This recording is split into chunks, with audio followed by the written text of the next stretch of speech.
If you look at your personal bank account, the underlying logic is, well, it's brutally simple. You withdraw more money than you deposit, and eventually the account hits zero. Right, the bank just cuts you off. Exactly. We all instinctively understand this math in our daily lives.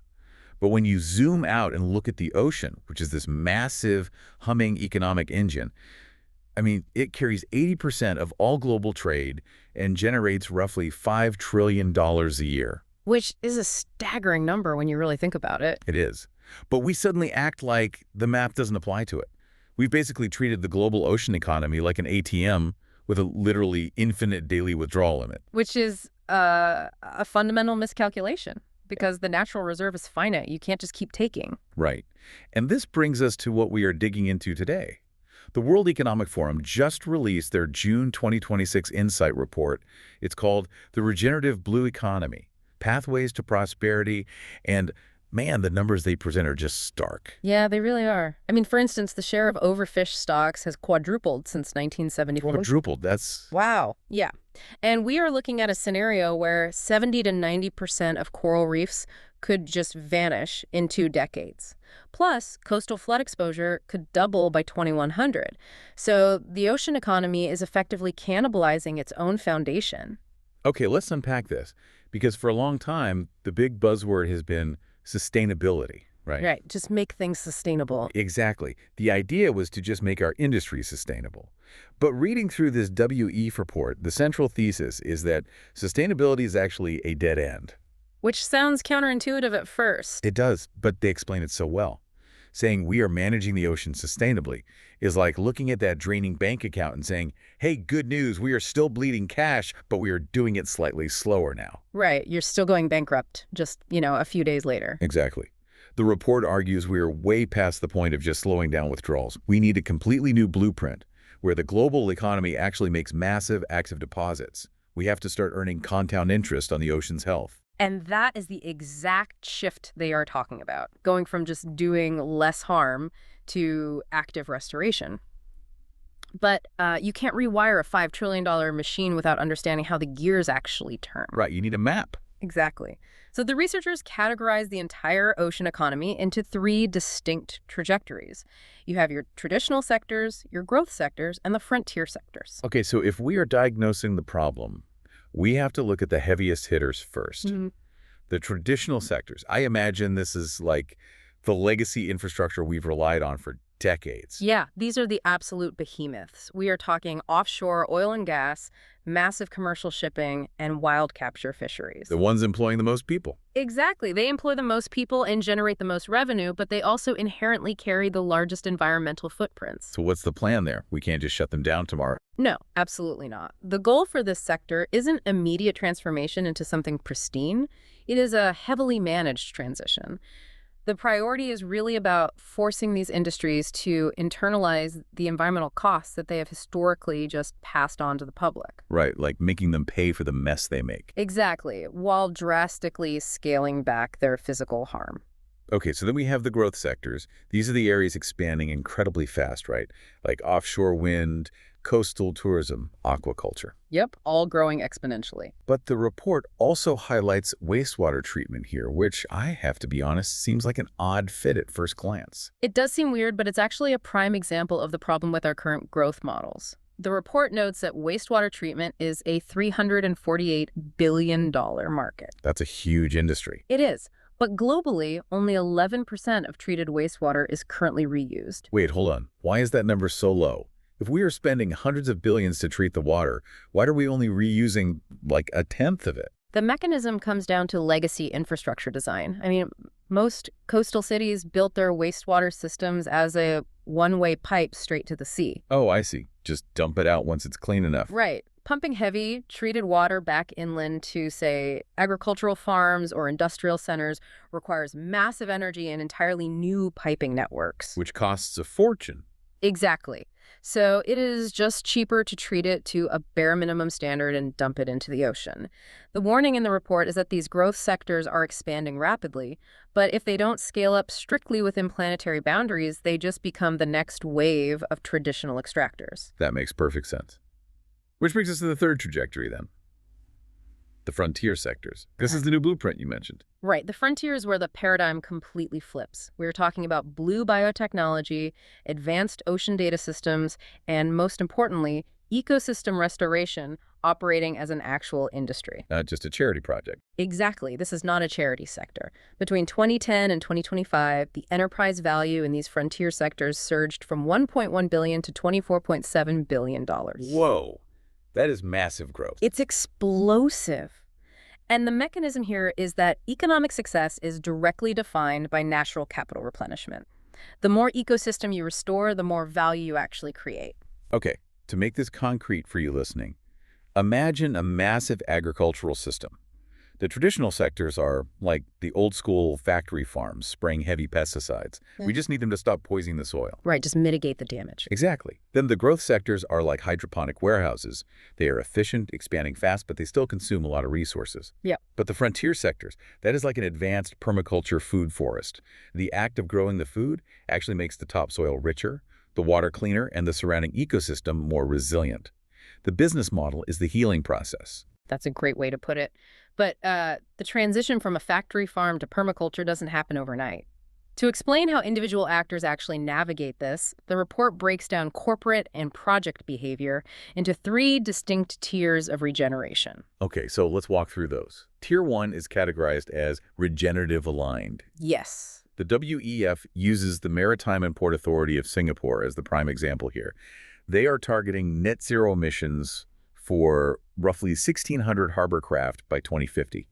And they were building out infrastructure for alternative fuels like ammonia and methanol. Right, which is huge. Changing the base infrastructure of one of the world's busiest global hubs is a massive logistical undertaking. They are basically laying the groundwork for the shipping industry to decarbonize. I have to push back here, though. Putting the word regenerative next to a massive shipping port feels like a bit of a stretch. I know what you mean. Like, is Tier 1 just a slick new corporate rebrand for greenwashing? I mean, if a fleet of harbor craft switches to methanol, yeah, they are polluting less. But they aren't actively putting fish back in the sea. They are still making withdrawals, just not using a bulldozer to do it. How is that actually regenerative? That's a totally fair point, and the report actually anticipates this exact critique. Tier 1 is explicitly not the finish line. It is just the mandatory entry point. Okay, so it's step 1. Right. The logic is that you cannot physically begin to regenerate an ecosystem if you are simultaneously dumping toxins or excess carbon into it. Establishing a strict do-no-harm baseline is the prerequisite. Think of a medical emergency. You have to stop the arterial bleeding before you can even begin physical therapy. Tier 1 is the tourniquet. Okay.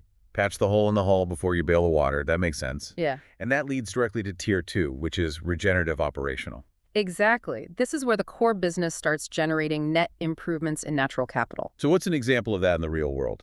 Well, Vattenfall's Holland's Kust Zuid offshore wind farm in the North Sea is the standout case study for this tier. Okay. It is a 1.5 gigawatt project developed entirely without direct government subsidies. But what makes it Tier 2 is the nature-inclusive design mechanism. Nature-inclusive design. What does that mean for a wind farm? So offshore wind traditionally involves dropping massive steel and concrete monopiles into the ocean, which really disrupts the seafloor. But Vattenfall redesigned the turbine foundations with these elliptical openings to allow water exchange and provide shelter for marine species. Oh, that's clever. Yeah. They also installed artificial rock reefs at the base of the turbines to basically increase habitat complexity. So the business is selling electricity. But the mechanism of generating that electricity creates a localized marine sanctuary. Exactly. The operation itself is a net positive for local biodiversity. They are creating complex habitats where there previously were none, all while operating a highly commercially viable energy project. Wow. Okay, then we reach Tier 3, regenerative native. This is the permaculture forest we talked about. Right. Systems that are entirely self-sustaining and ecosystem enhancing.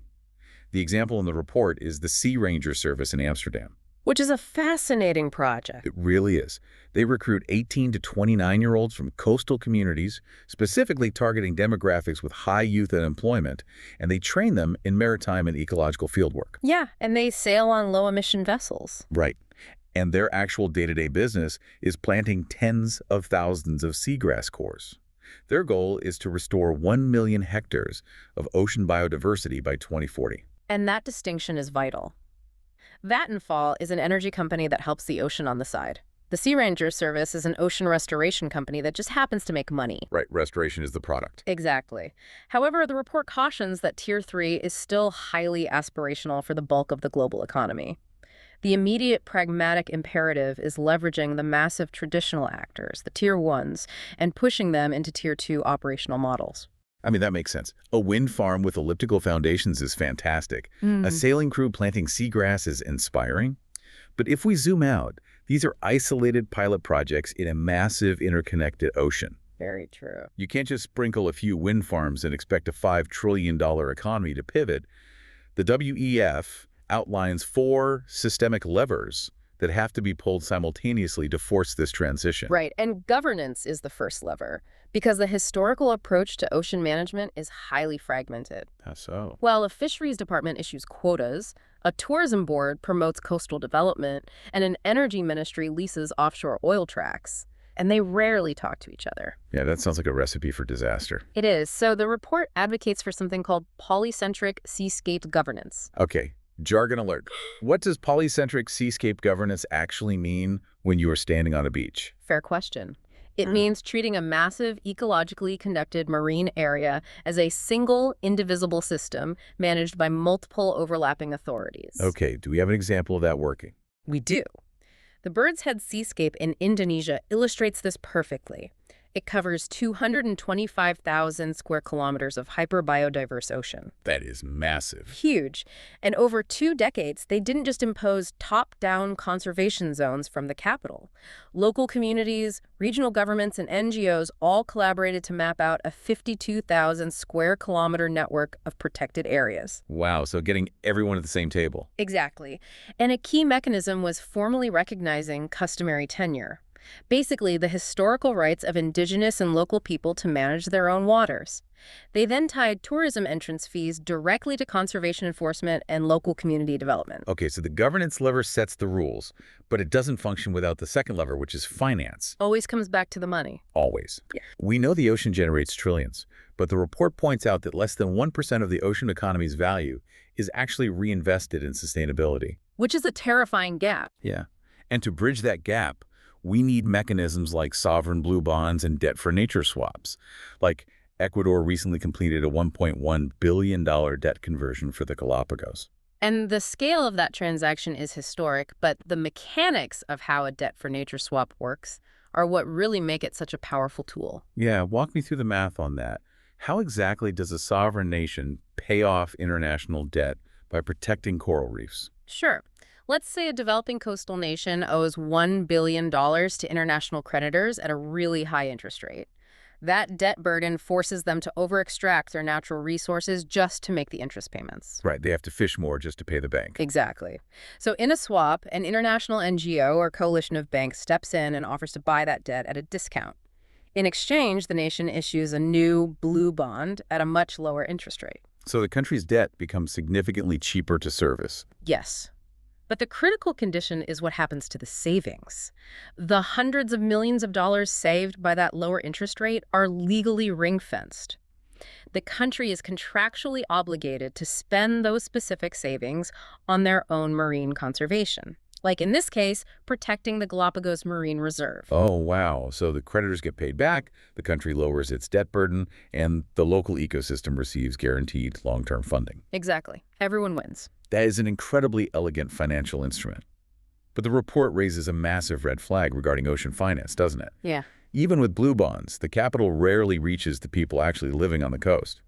Indigenous peoples and local communities, or IPLCs, are systematically bypassed. Yeah, it's a huge blind spot. Small-scale fisheries support roughly 500 million people globally and provide at least 40% of the global marine catch. 40%. Yeah.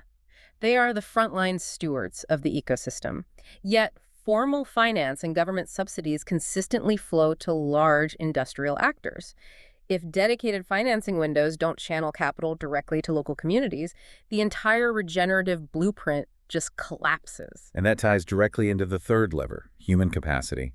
Mm-hmm. We can't view ocean literacy or local institutional knowledge as just an afterthought. No, it is core infrastructure. Right, because if you drop $1 billion into a region, but the local institutions don't have the training or the organizational muscle to deploy it effectively, the money just evaporates. It absolutely does. And that brings us to the final lever, which is technology and artificial intelligence. The report explores using environmental DNA, or eDNA. Researchers can scoop a liter of seawater and analyze the genetic material to detect exactly which species are present without ever dropping a net. That sounds like science fiction. I know, it's incredible. They also highlight autonomous uncrewed surface vehicles that can patrol vast marine protected areas, and AI algorithms processing satellite imagery to flag illegal fishing fleets going dark. Now, we hear so much hype about AI saving the planet these days, but the report is surprisingly grounded about the actual role of technology here. Very grounded. If we connect this to the bigger picture, technology is an enabler, not a savior. I mean, an AI drone cannot arrest an illegal fishing vessel, right? Right. And an eDNA sensor cannot negotiate a multi-million-dollar blue bond. The function of technology is simply to make the governance and finance levers cheaper to operate and easier to monitor. You cannot manage a seascape if you cannot verify what is happening in it. Tech just turns an opaque, invisible ocean into actionable data. I like to think of this as a living body. Technology is the nervous system gathering data. Governance is the brain making decisions. Finance is the lifeblood keeping it moving. And human capacity is the muscle doing the actual heavy lifting. That is a perfect analogy. So we have the blueprint. We know the sectors, we know the difference between patching a hole and building a permaculture forest, and we know the 4 levers to pull. The obvious question is, why aren't we doing this globally right now? Well, the report breaks the current reality down into forces propelling us forward, the tailwinds, and forces pushing us back, the headwinds. Okay, start with the good news. What are the tailwinds? The tailwinds actually provide some serious momentum. Geopolitically, the ocean is taking center stage because superpowers are realizing its critical role in global climate regulation. And as we discussed, the cost of satellite and AI monitoring is just plummeting. We are also seeing the rise of catalytic capital. Wait, what is the mechanism behind catalytic capital? It is essentially blended finance designed to absorb initial risk. So a government or philanthropic foundation provides an initial grant to a new, unproven regenerative project. Okay. Because that initial money acts as a buffer against failure, traditional private investors, who are usually very risk-averse, feel safe enough to jump in. The initial grant basically catalyzes a much larger wave of private funding. Got it. But arguably the strongest tailwind is the formal legal recognition of small-scale and indigenous stewardship, right? Empowering the people who have managed these coastlines for generations. Yes, absolutely. But the storm clouds are massive. The headwinds are fighting back hard. Yeah, I imagine the traditional sectors aren't just rolling over. Exactly. Multilateralism is fracturing. Countries are struggling to cooperate on basic trade, let alone managing international waters. And we are seeing intense competing demands for ocean space. Right. The physical space is becoming a battleground. You have offshore wind developers trying to build turbines in the exact same waters that industrial fishing fleets want to trawl. While conservationists are fighting to declare the whole area a protected sanctuary. It's a mess. And underwriting all of this friction is misaligned mainstream finance. The vast majority of capital still actively rewards extraction. Yeah, the report points out that harmful fisheries subsidies still total around $22 billion a year. Which is madness. The global economy is literally paying industrial fleets to empty the ocean. Political pressure keeps these massive operations afloat by subsidizing fuel and shipbuilding. It artificially lowers the cost of dragging a net across a dying seafloor. And looming over all of this economic friction are the hard climate thresholds, warming seas and ocean acidification. You can design a brilliant Tier 3 restoration company, deploy catalytic capital, and plant 1 million coral fragments. But if the global ocean temperature spikes, that coral will just bleach. Right. The ecological thresholds threaten to outpace our ability to implement these governance and finance levers. Here's where it gets really interesting, though. Because this whole massive trillion-dollar economic theory crashes directly into your daily life. When we talk about global headwinds and debt-for-nature swaps, it feels really abstract. Oh, absolutely. You might be listening to this in a landlocked city, wondering how polycentric seascape governance affects your morning commute. But you are intimately tied to this tug-of-war, the smartphone you are holding. Its components traveled across that contested ocean space on ships navigating those exact fuel transitions. Your coastal vacations, the cost of your property insurance as weather systems destabilize, the seafood at your local market. Every single touch point is dictated by whether the extractive headwinds or the regenerative tailwinds win out. The connection is absolute. And it circles back to a concept the report insists is the bedrock of the entire transition: recognitional equity. What does that mean in practice?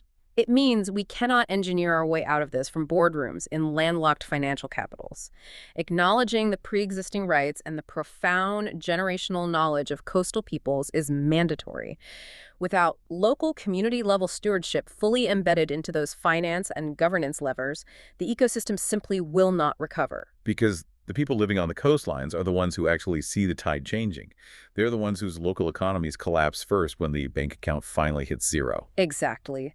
The historical ocean economy asks one fundamental question: how much value can we extract from this water before the system fundamentally breaks? But the regenerative blueprint completely inverts that logic. It asks, how can our economic activity, our shipping routes, our energy grids, our food production actively heal the systems we are relying on? It is moving from acting as a parasite to building a true symbiotic relationship. Because a thriving coastal community and a healthy marine ecosystem are not competing objectives against economic growth. They are the absolute prerequisites for it. I mean, a dead ocean produces zero GDP. Which brings us back to that bank account we opened with. We have spent centuries making reckless withdrawals. Sustainability was just the world promising to spend slightly less. Regeneration is the harsh realization that if we don't start making massive compounding deposits into the natural systems that generate our wealth, the bank isn't just going to bounce our checks, it is going to close the doors permanently. The required shift demands a total rewiring of how we measure value. So as you go about your day, I want to leave you with a final thought to mull over. Right now, our primary global economic metric, GDP, only measures the wealth we successfully extract, process, and sell. A dead fish caught in a net adds to GDP. A living, functioning coral reef supposedly has zero economic value until you charge a tourist to snorkel over it. Which is a completely flawed accounting system. It is. So what if we flip the global accounting standards? How would the entire world economy violently shift overnight if every nation and corporation was legally forced to carry a massive negative balance sheet value for all the natural ocean capital they have degraded but haven't yet restored? If the debt to nature was finally called in, who would be bankrupt tomorrow and who would be incredibly wealthy? Changing the math changes the entire world. It really does. Thanks for joining us on this deep dive. We'll catch you on the next one.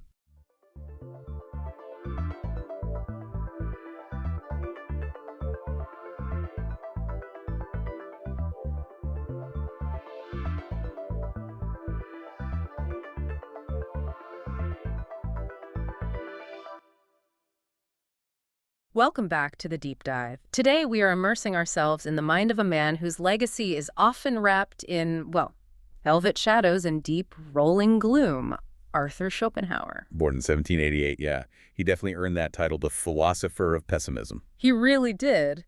And yet, this is the paradox we want to get into. This most cynical of thinkers is also the source of some of the most, profoundly practical advice on how to actually live a well-managed life. That's the great puzzle of Schopenhauer, isn't it? His philosophical masterpiece, The World as Will and Representation, which lays out his whole dark metaphysics. Incredibly dense stuff. Oh, incredibly. And it was largely ignored for most of his career. It was, truly unsettling. And it challenged just about every convention of his age. But then, much later in life, he gathers up his less systemic, more personal and practical reflections, his byworks and omissions. That's right, into this massive 2-volume collection titled Parerga and Paralipomena. And tucked inside that volume, in essays like Aphorisms on the Wisdom of Life, he distilled his entire worldview into these accessible rules for how you should live. And suddenly, the lonely, isolated philosopher was famous. And that collection, that's precisely our target today. Our mission isn't to drag you through 19th century German academic debates. Right. Is to extract the core, the profound, and most importantly, the actionable wisdom from this lengthy text. We're looking for Schopenhauer's survival guide, custom tailored for you, the modern individual. The question is, how does the ultimate pessimist suggest you should manage and live well in a world he defined as fundamentally driven by suffering? Okay, let's unpack this. To really get why his practical advice is so ruthless and, urgent, we have to start with the darkness. the metaphysical foundation that justifies his entire system. We do. We have to answer the question, why, according to Schopenhauer, is existence just so fundamentally miserable? It all comes down to his foundational concept, the will, or will in German. The will. Schopenhauer says that the world we perceive, the world of multiple objects, cause and effect, order, and time. The reality we live in every day. Exactly. That's merely the representation, the phenomenon. It's the surface reality, filtered through our intellect. But behind this representation, beyond our rational comprehension, is the terrifying inner essence of the universe. So if the surface is the world of sight and touch, what is that essence? It is the will. And this is crucial. This isn't anything like personal choice or reasoned intention. Not my will to get a coffee. Not at all. The will is a blind, directionless, ceaseless force of striving. It's an irrational, irresistible impulse toward existence and life itself. So like a cosmic energy. Sort of. It exists outside of space and time, which are just ways we organize our perceptions. Every force of nature, gravity, magnetism, the way a seed germinates, and yes, our own personal desires, is simply an objectivation of this single striving will. That immediately puts a new spin on human existence. If the foundational reality is this blind, striving energy, then we, as manifestations of that energy, must be ceaseless drivers as well. Precisely. And that's where the suffering comes from. That's the root of all of it. Schopenhauer argues that as soon as a want or a desire is fulfilled, that specific desire vanishes. But the will does not stop. It immediately produces a new want. Or you're just left with nothing. A terrifying vacuum. Exactly. Yeah. That vacuum is boredom.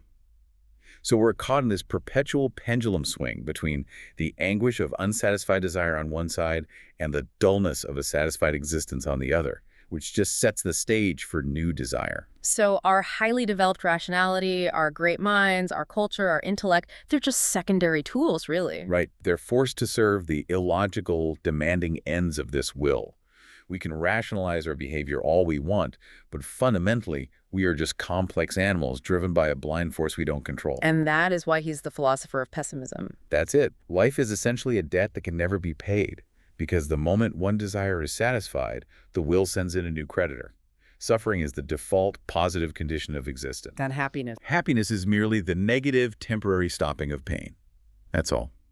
This dark context, that life is an inevitable tragedy with no divine purpose, makes his practical advice not just insightful, but truly urgent. If you cannot defeat the will, you must learn to manage its effects. Now, before we dive into that survival guide, there's a quick detour we need to take, because it's highly instructive about Schopenhauer's character and his philosophy of truth. He reserved some of his most brutal energy for the academic establishment of his day. The war against what he called the intellectual charlatans. He had an absolute vitriolic hatred for the big names in German academic philosophy. Fichte, Schelling, and especially Hegel. He called them sophists, right? Producers of deliberately obscure nonsense. Yes. And it wasn't just a disagreement about metaphysics. It was a moral condemnation based on the clarity of their writing. I remember him saying that when he reads thinkers like Kant or Locke or Descartes, he feels elevated and agreeably impressed. Right. Communion with a noble, honest mind. But turning to Fichte or Hegel produced the complete reverse. He saw their obscurity as a tactical weapon. A weapon how? He argued they produced presumptuously scribbled nonsense, written with a justified confidence in what he cruelly called German stupidity. Their goal, he believed, was not to instruct honestly, but to dumbfound, stun, and stupefy. To just confuse the reader into submission. Exactly, to throw dust in his eyes and mystify him as much as possible. This accusation of monumental dishonesty leads directly to his critique of chair philosophy. I love that term, philosophy taught in universities. Why was he so convinced that academic philosophy was intrinsically corrupt? Because the professor has to prioritize their honest livelihood and their prestige over the free investigation of truth. It's a conflict of interest. So if the truth contradicts the prevailing dogmas, be they religious, political, whatever, the professor must either suppress that truth or lose their income. So their primary objective becomes conformity, not clarity. They're forced to massage their findings to fit the will of their superiors, the prejudices of their time, and the need to keep those university fees coming in. Wow. They become mere parasites of philosophy. But that's his phrase, valuing institutional prestige over timeless truth. He even noted that any man truly and seriously concerned with finding the key to our existence, the ultimate painful truth, would be viewed by these professional lecturers as suffering from a monomania. An obsession. Yes, the professional system rewards compliance and complexity that justifies its own existence, not disruptive clarity. That critique, honestly, still stings today. You see it in how complex ideas get watered down for popularity, or how intellectual work is prioritized based on clicks or tenure or funding rather than integrity. The core conflict is still there: integrity versus institutional validation. And this whole critique sets the stage for his actionable advice perfectly. Because if the external world, whether it's compromised academia, competitive society, or even your own restless will, is inherently unreliable, hostile, or corrupt, then the only place left to find stability and peace is within. You are forced to turn inward. Here's where it gets really interesting, because now we move into the actual survival guide from the aphorisms. Schopenhauer organizes all the blessings a person can enjoy, all the inputs for happiness, into 3 distinct categories. Yes, a very systematic way to analyze human striving. First, you have what a man is, his personality. That includes character, intellect, health, temperament. Second, what a man has, possessions, so wealth and property. And third, what a man is for others, your reputation. That's fame, rank, honor. And his core, overriding, most essential insight, the foundation of his entire practical philosophy, is that the subjective element, the what a man is category, Is incomparably more essential to happiness than the objective element. incomparably. That's a strong word. It is, and it's crucial. Schopenhauer argues that the world you inhabit isn't external, it's an internal translation.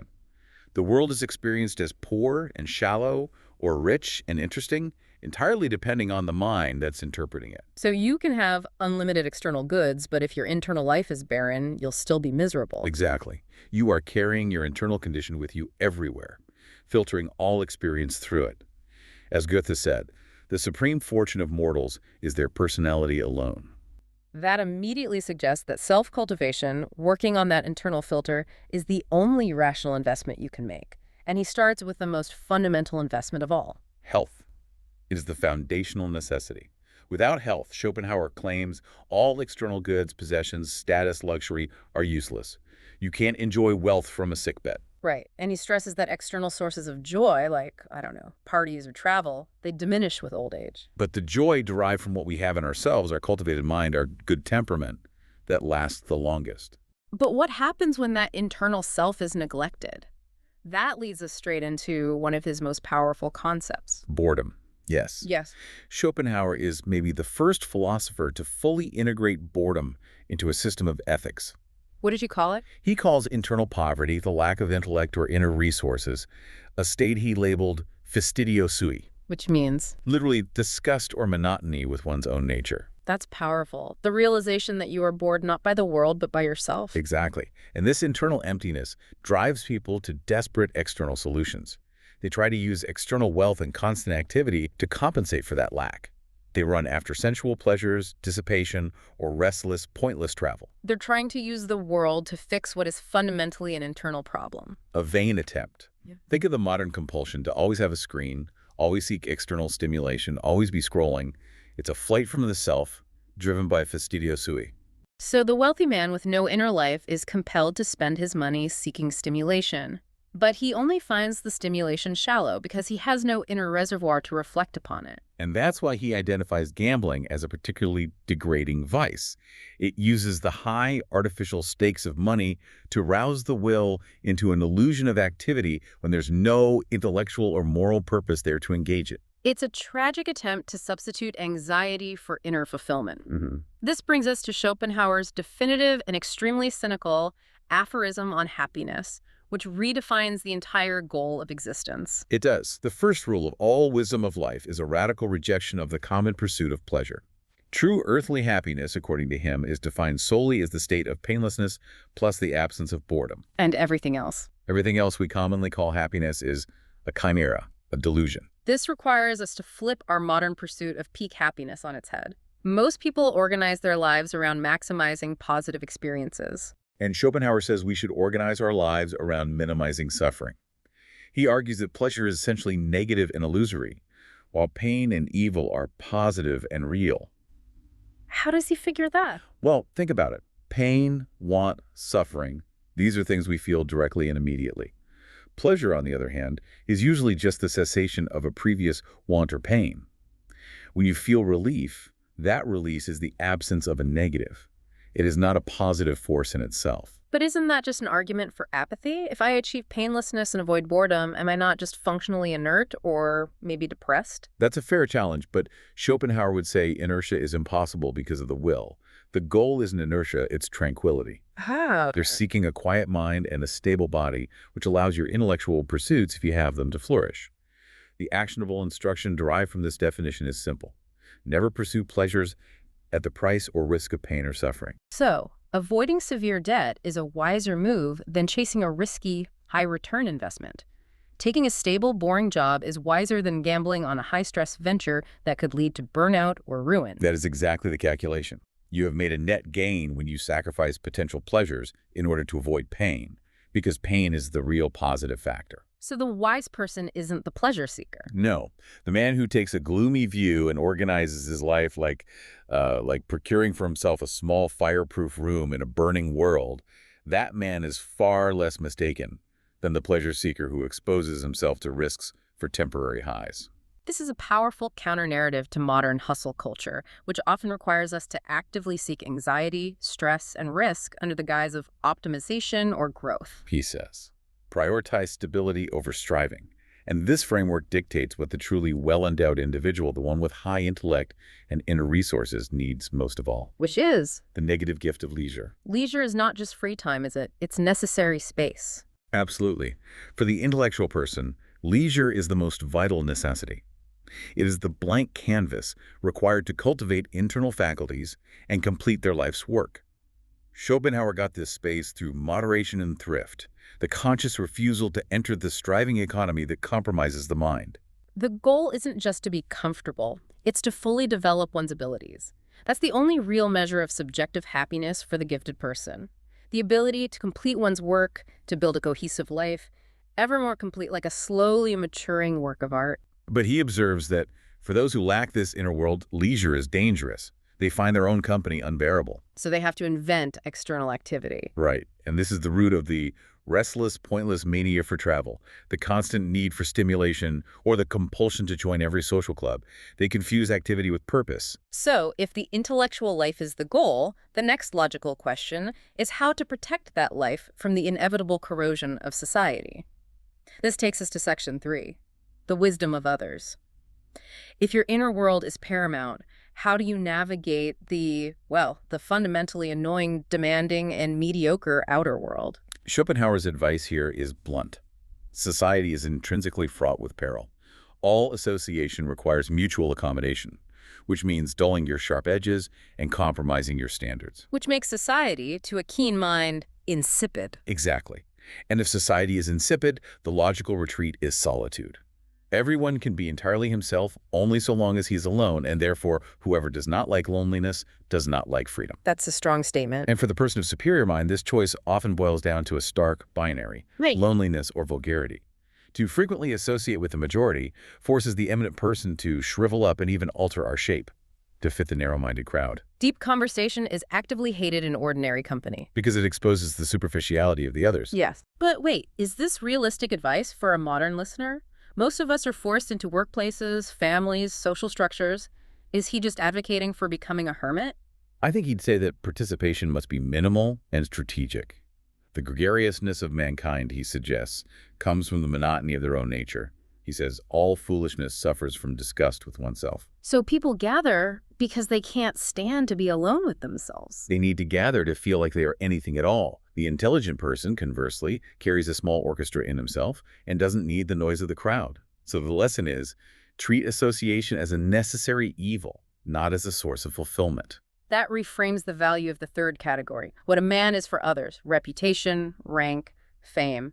If solitude is necessary for freedom, then external validation must be fiercely dismissed as a distraction. It is of the lowest possible value. To value the opinion of others too highly is an erroneous idea that prevails everywhere and is the enemy of happiness. Schopenhauer calls this folly vanity, vanitas, indicating emptiness. It's the ultimate reversal of reality, where people treat the external opinion of others, what they appear to be, as the real part of their existence and their own consciousness as merely the ideal part. They are living for the crowd. Vanity seeks external approval to confirm self-worth, making the person dependent on the capricious, short-sighted opinions of others. And this is why he contrasts it so strongly with pride. Exactly. Pride is superior because it is rooted in an inner, unshakable conviction of one's own worth. Pride is rooted in knowledge and is not subject to arbitrary external power. If you know who you are, what the crowd thinks is immaterial.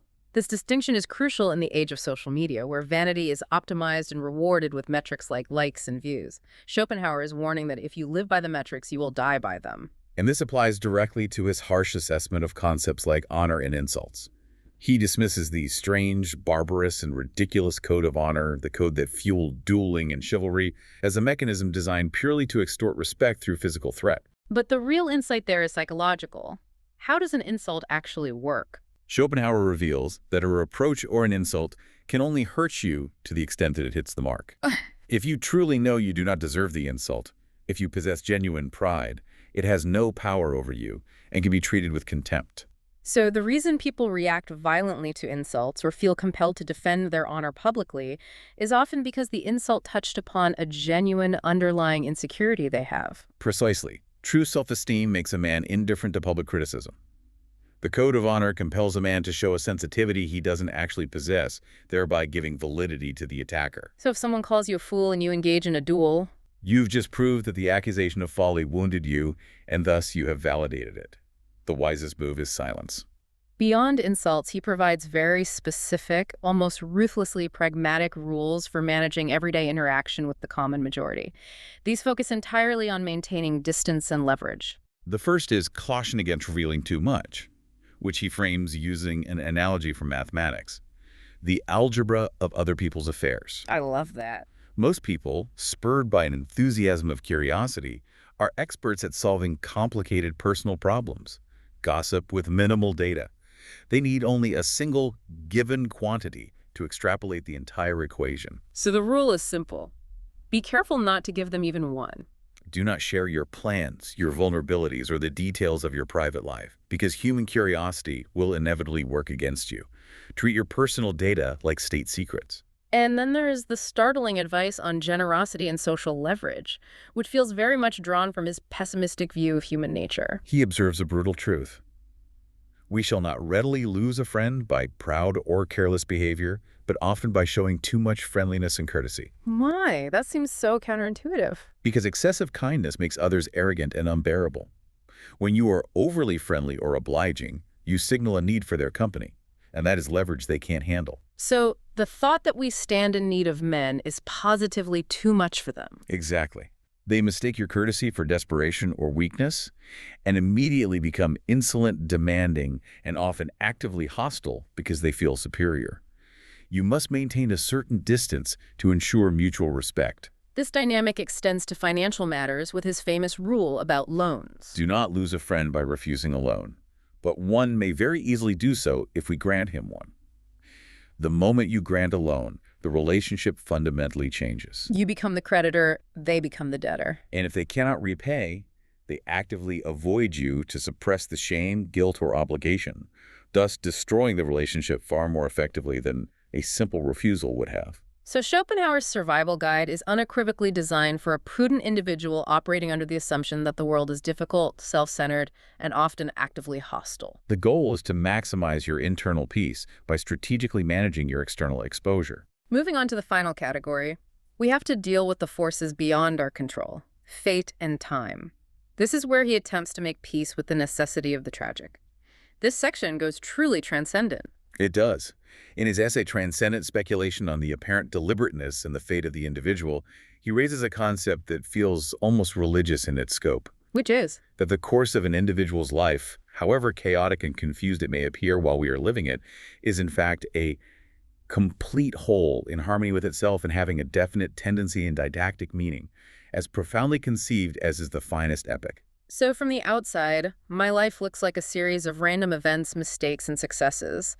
But viewed in retrospect, it forms a perfect, coherent, and necessary narrative arc. Absolutely. We think we are masters of our actions in the moment, making free, conscious choices. But Schopenhauer says that looking back, we see that a secret, inconceivable necessity has been guiding us all along, We were just guided by our character and external forces. in a way that conspires in an unforeseen manner, yes. He references the Stoic view here, citing Seneca, Ducunt volentem fata, nolentem trohunt. Fates lead the willing, they drag the unwilling.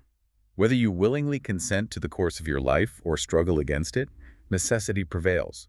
It suggests that acceptance of one's path is the most rational response. And he connects this powerful concept of fate back to his own metaphysical system, doesn't he? He does, with a spectacular analogy.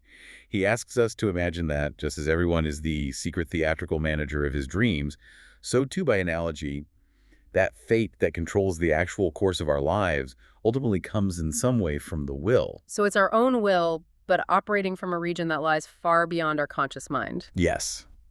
That's a fascinating, almost Jungian idea, that the will acts as our guiding genius, arranging external restraints and orchestrating events for our true welfare, even when it feels catastrophic in the moment. Which explains the frequent humbling observation that the frustration of a plan is often beneficial to our true welfare. Right.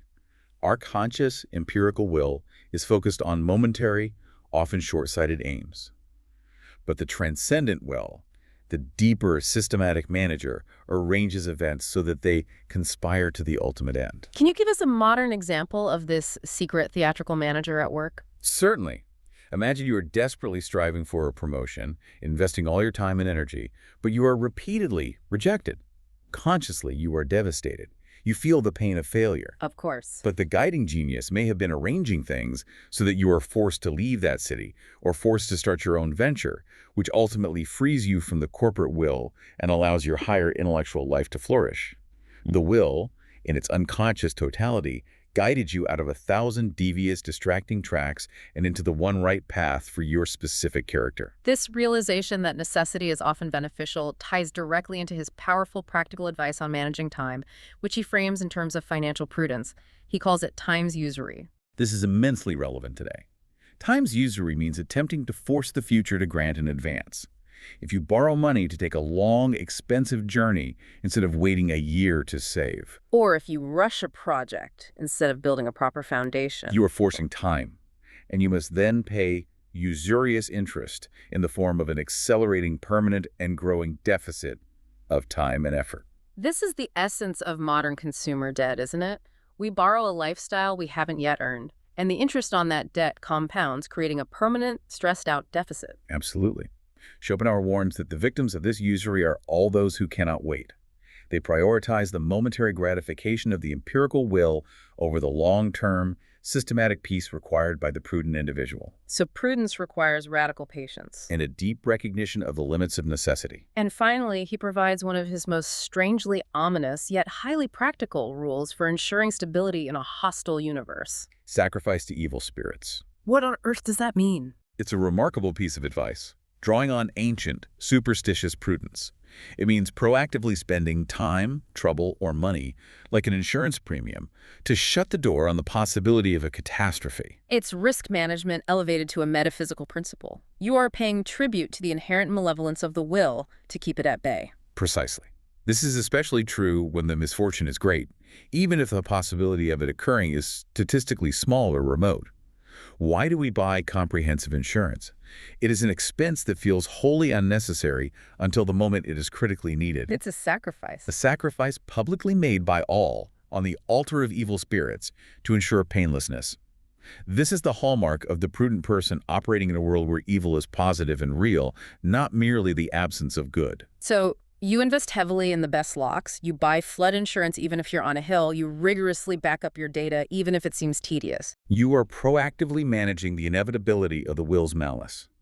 It's the ultimate expression of his philosophy. Because evil is inevitable and can be catastrophic, you must proactively manage risk, even if it means sacrificing pleasure money or time right now for the sake of future tranquility. So, summarizing Schopenhauer's comprehensive survival guide from Parerga and Paralipomena, the objective is to maximize internal peace through cultivating health, temperament, and intellect. Fiercely guard leisure to allow inner work to flourish. Minimize external dependence, especially on possessions and reputation, and approach the world with the calculated, patient prudence of one who is constantly anticipating the inevitable struggle of necessity. It is a philosophy not of striving for external success, but of maximizing tranquility. A neat synthesis. It's a guide for maximizing what he called the wisdom of life through withdrawal and self-possession. But I want to pivot back to his metaphysical system for one final, crucial insight. One that expands his circle of concern far beyond the self-help manual and brings us back to the will. We established that all living things are phenomenal manifestations of the one underlying, striving will. That monistic philosophy, that recognition that the blind will is identical in all beings, compelled Schopenhauer toward a profound sense of compassion that was radical for his time. How so? He concluded that since all living things, including animals, possess the will and are condemned to the pain of striving, they are necessarily our fellow sufferers. So he elevated compassion for animals from merely a social grace to a fundamental moral duty. A duty derived from a correct apprehension of reality. Cruelty to animals is not just bad manners, it's a profound moral failure, rooted in the delusion that they're essentially different from us. And he launched a scathing critique against the established morality of Europe. Absolutely. Arguing that the dominant Western theological view, which claimed animals were creatures without rights and exist merely for human utility, was the philosophical basis that allowed malice and cruelty, especially practices like vivisection, to flourish. He was particularly adamant that the moral purity of philosophies he admired, like Buddhism, was partly due to the recognition of the universal nature of suffering and their inherent sympathy for animals. He lamented that Christian charity had forgotten the animals. Essentially, his philosophy of the unitary will demanded a universal empathy. If existence itself is a form of suffering and atonement, then the will is suffering in all living things.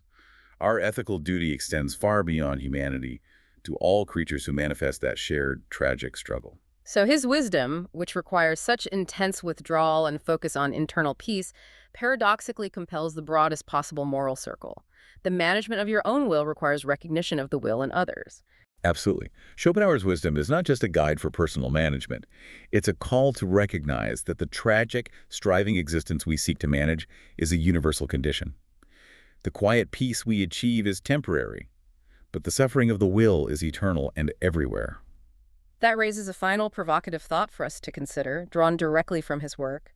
If the value of life consists precisely in teaching us not to will it, that is, teaching us to minimize striving, and if all life is our fellow sufferer because we are all manifestations of that same will, what does that imply for the ethical duty of the person who has successfully managed to achieve a state of inner Schopenhauerian peace?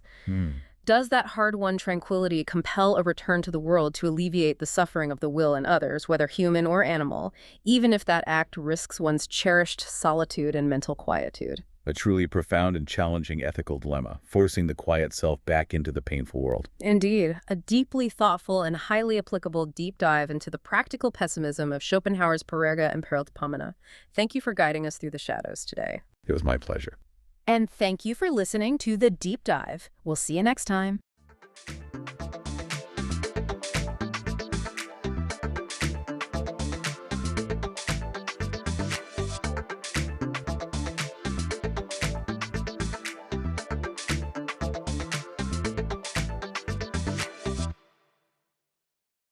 Welcome back to The Deep Dive. Today, we are opening, well, it's like a celestial time capsule, something that didn't just sweep into our solar system and put on, one of the most brilliant light shows in decades. Not at all. It also brought us this incredibly detailed inventory of the universe's ancient chemical workshop. Right.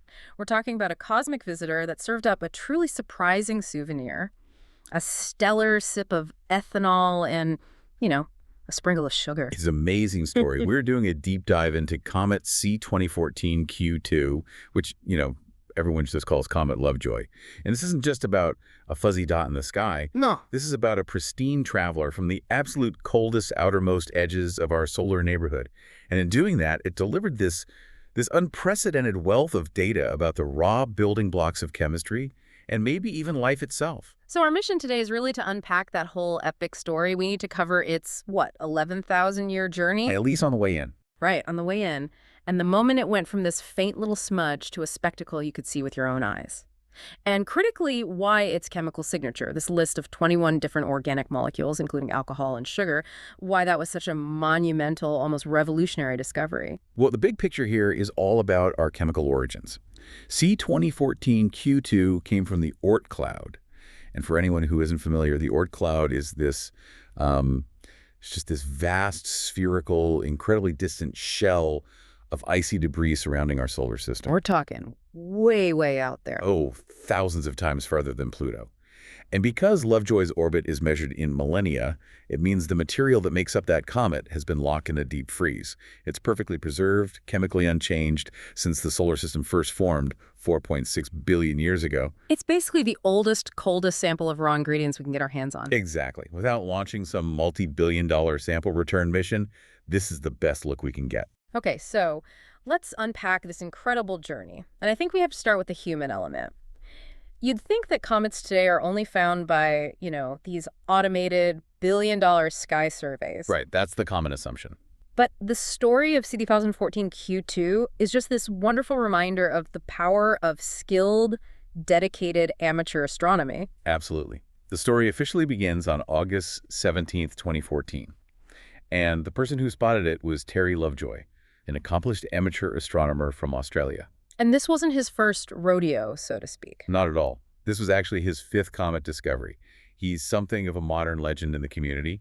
The fact that an individual, and not a robotic system, found such a significant object, it just really resonates, And the instrument he used, that really underscores the point. He wasn't at some massive observatory. No, not at all. The research details say he was using a modest 0.2 meter, which is about an 8-inch Schmidt-Cassegrain telescope.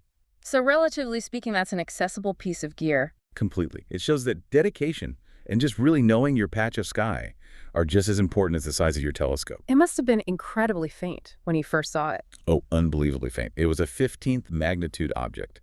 And for context, the magnitude scale is inverse. The lower the number, the brighter it is. And the faintest stars we can see with the naked eye are what, magnitude 6? Under perfect skies, yes. So at magnitude 15, this thing was 4,000 times dimmer than that. It was just this tiny smudge in the southern constellation of Puppis. You'd need serious equipment and a very clear night to even notice it. But here's where the story just completely pivots, because it did not stay a faint smudge for long. It underwent this rapid, dramatic brightening. The transition was breathtaking. I think it gave everyone, observers and researchers alike, that massive aha moment. This wasn't a standard visitor. This was going to be a showstopper. How quickly did it brighten? Very quickly. By December 2014, so just 4 months after he discovered it, the comet had brightened profoundly. It reached roughly magnitude 7.4. And 7.3, that's the key transition point, right? That. That puts it firmly into binocular territory. Exactly. You didn't need a specialized observatory anymore. A simple pair of binoculars was enough. It was moving from a scientific curiosity to, a real public spectacle. And it just kept getting brighter? It accelerated. By mid-December, experienced observers under really dark skies, they could start to see it with the naked eye. That jump from needing a powerful telescope to needing just your own eyes, all within a few weeks, that's the signature of a highly active comet. So the peak came in January of 2015. It did. It reached about magnitude 4. And moving from 15 in discovery to 4 at its peak is it's a colossal shift in brightness. It tells you a massive amount of gas and dust is being ejected from the nucleus. And magnitude 4 is bright enough to see from the suburbs, right? With a little light pollution. Yes. From areas with moderate light pollution, you can definitely see it. And that's what truly democratized the viewing experience. But the source material makes a really important historical point here. C2014 Q2 became one of the brightest comets located high in a dark sky since the unforgettable comet C1995-01. Hale-Bopp. Everyone remembers Hale-Bopp from 1997. That comparison is huge. For a whole generation of us, Hale-Bopp is the benchmark for a great comet. It was spectacular. But Lovejoy was smaller than Hale-Bopp, wasn't it? Much smaller, yes. So does that mean Lovejoy was just way more volatile? Or was it just in a better position for us to see it? That is the critical distinction to make. Hale-Bopp was intrinsically a much larger object, so it produced more material overall. Lovejoy's success was a combination of things. It was, yes, highly active, but its positioning was absolutely paramount. High in the sky. Exactly. When a comet is high in the sky, you're looking through much less of Earth's atmosphere. The light isn't as scattered or absorbed. So you have this clear view, combined with this extreme volatility, the sheer amount of gas it was shedding, that allowed this relatively small body to seem almost as impactful. And the timing created some really cool photo opportunities. Oh, it was an astrophotographer's dream. Specifically, on December 28th and 29th, 2014, the comet passed just 1/3 of a degree from the globular cluster Messier 79. That is incredibly close in the sky. Imagine that visual. You have the comet, this, relative youngster, glowing with that striking blue-green fluorescence we'll get to later. Right next to M79, which is this ancient ball of hundreds of thousands of stars, billions of years old. 12 billion years old, glowing with this soft, warm, golden light. It was this perfect visual contrast between the old and the new, the chaotic and the serene. A really spectacular sight. And then shortly after that, it made its closest approach to Earth. It did. On January 7th, 2015, Yeah. it passed 0.469 astronomical units from us. So less than half the distance from the Earth to the sun. Yep. In more familiar terms, that's about 70 million kilometers or 43 million miles. Still very safe, but close enough to really fuel that brightness. And just 2 days later, something else happened that made it even more accessible. That's right. On the 9th, it crossed the celestial equator. And this is crucial because it meant Lovejoy wasn't just a southern hemisphere object anymore. It opened up the show to the northern hemisphere. Dramatically, which is, statistically where most of the world's population and amateur astronomers are. It became a truly global phenomenon. And its closest brush with the sun, its perihelion, was later that month. January 30th, at a distance of 1.29 AU. So safely outside Earth's orbit, but still deep enough in the inner solar system to get supercharged by the sun's heat. That solar heating is the engine that drove all the incredible chemical activity we're about to discuss. It really turned it from a visitor into a sort of a natural physics lab. That's a perfect way to put it. Okay, so we've seen the light show, but to really get the science, we have to appreciate the journey. This takes us to its origins. Where did Lovejoy spend the last 11,000 years? This is where the timescales and distances just get mind-bending. As we said, it originated from the Oort cloud. And it's classified as a non-periodic comet, meaning its orbital period is just incredibly long. Now, the data says something interesting. It's from the Oort cloud, but it's not considered a dynamically new comet. That sounds like a contradiction. It does, but it's an excellent point. A dynamically new comet means this is its absolute first trip into the inner solar system. The most pristine of the pristine. Exactly.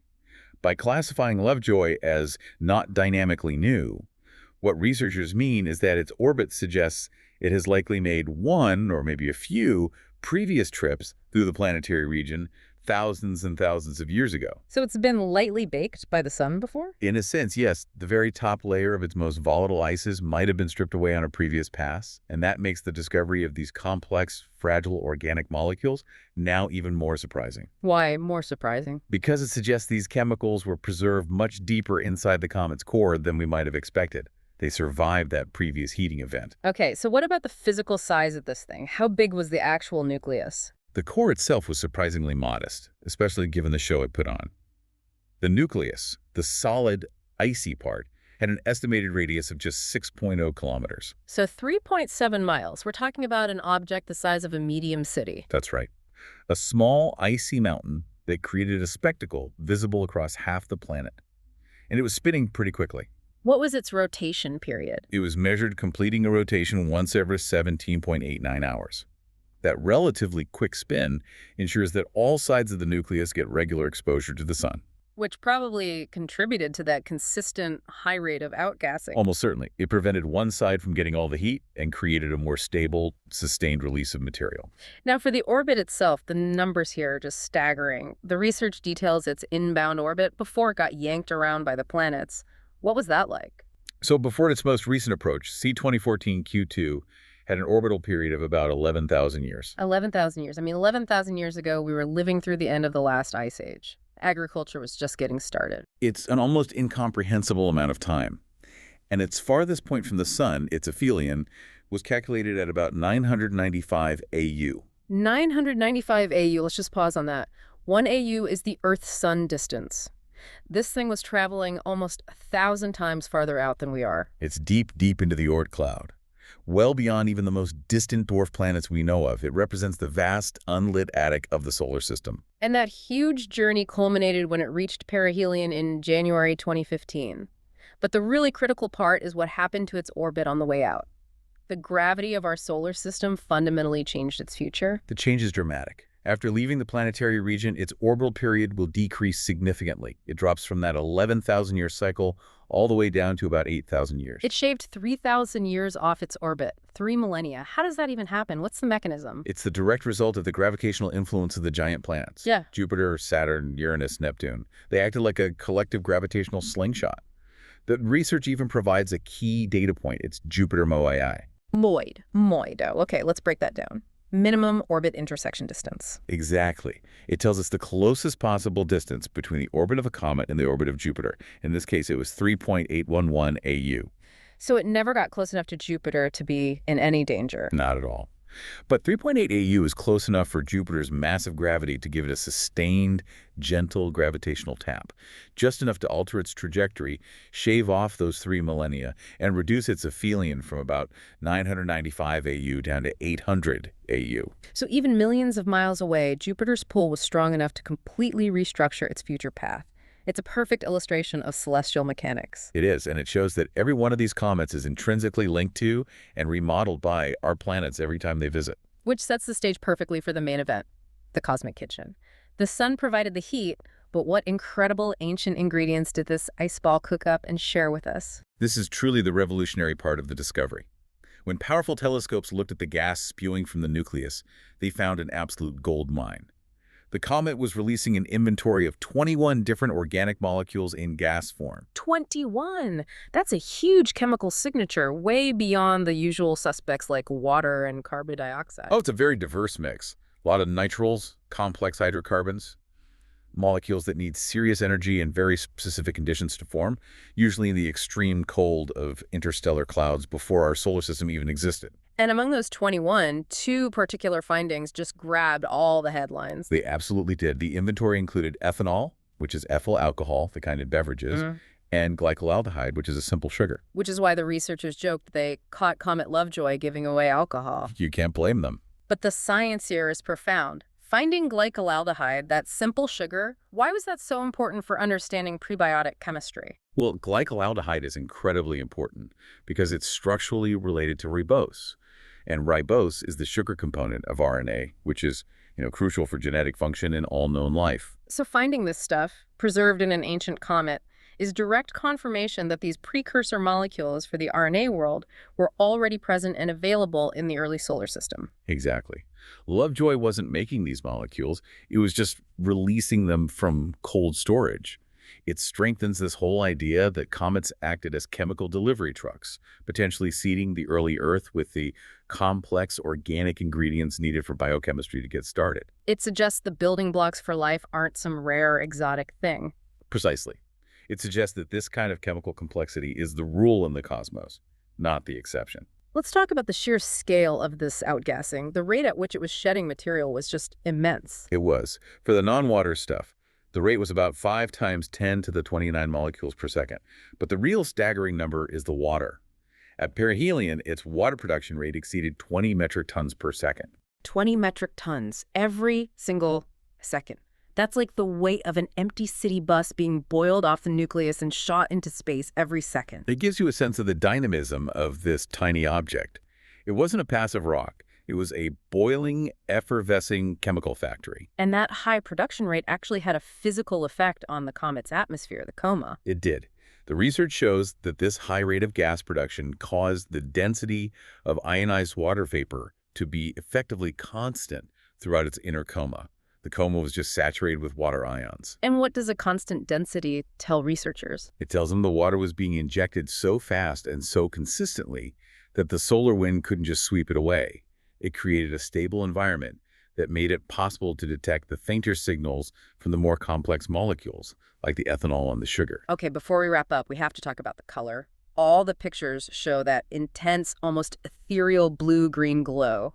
You said it's chemistry. It's pure fluorescence. It's what happens when sunlight violently interacts with the gas molecules being ejected from the nucleus. And what specific molecules are responsible for that color? The glow is primarily the result of diatomic carbon, or C2, and cyanogen, CN. As the comet gets close to the sun, the intense ultraviolet light slams into these molecules. And it energizes them? It excites their electrons to a higher energy level. And as those electrons naturally fall back down to their stable state, they have to release that absorbed energy.